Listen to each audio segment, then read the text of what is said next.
श्री राम। मेरे प्यारे मित्रों को आपका सभी का स्वागत है मेरे YouTube चैनल पर और आपका बहुत धन्यवाद कि आप मुझसे जुड़े हैं, वीडियोस को देख रहे हैं। मेरे वीडियोस को लाइक करें, शेयर करें।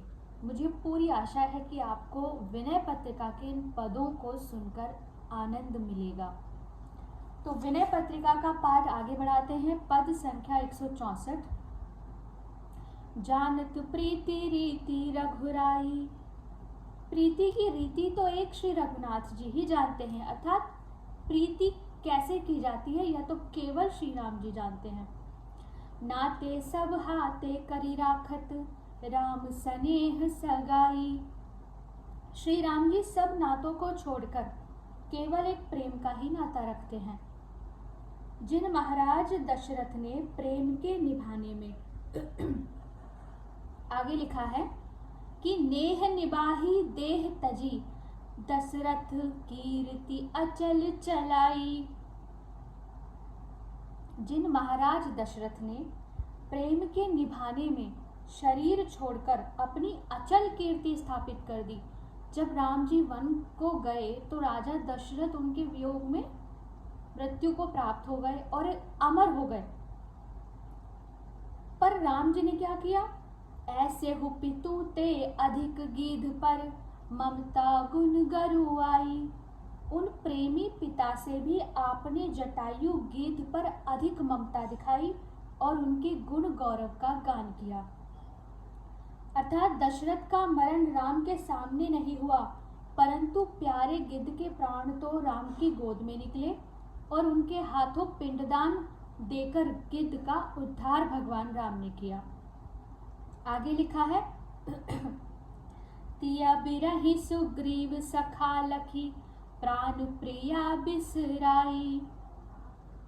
रन पर्यो बंधु विभीषण ही को, सोच हृदय अधिकाई।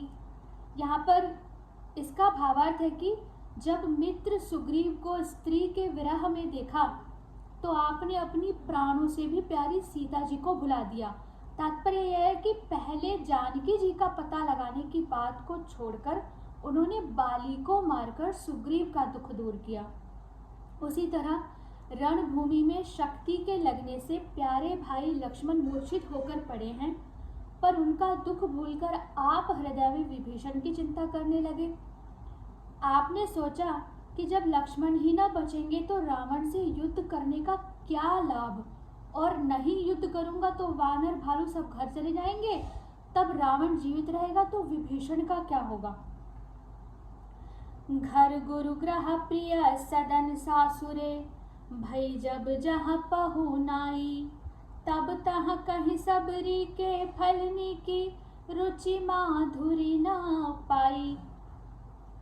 अर्थात घर में गुरु वशिष्ठ के आश्रम में प्रिय मित्रों के यहाँ ससुराल में जब जब जहाँ आपकी मेहमान नवाजी हुई तब आपने यही कहा कि मुझे शबरी जैसे बेरों का स्वाद और मिठास जो मिला था वो कहीं नहीं मिला। सहज स्वरूप कथा मुनि, बरनत रहत सकुची सिरनाई। केवट मीत कहे सुख मानत, बानर बंधु बड़ाई। जब मुनि लोग आपके सहज स्वरूप अर्थात निर्गुण परमात्म स्वरूप का बखान करते हैं तब आप लज्जा के मारे सिर झुका लिया करते हैं, किंतु जब केवट बंदर आपको मित्र एवं भाई कहते हैं तो आप बड़े बड़प्पन में आ जाते हैं और प्रसन्न हो जाते हैं। केवट का मित्र कहे जाने पर और वानरों का बंधु कहलाने में आप अपना बड़प्पन समझते हैं। प्रेम कनोड़ो राम सो प्रभु, त्रिभुवन तिहु काल न भाई।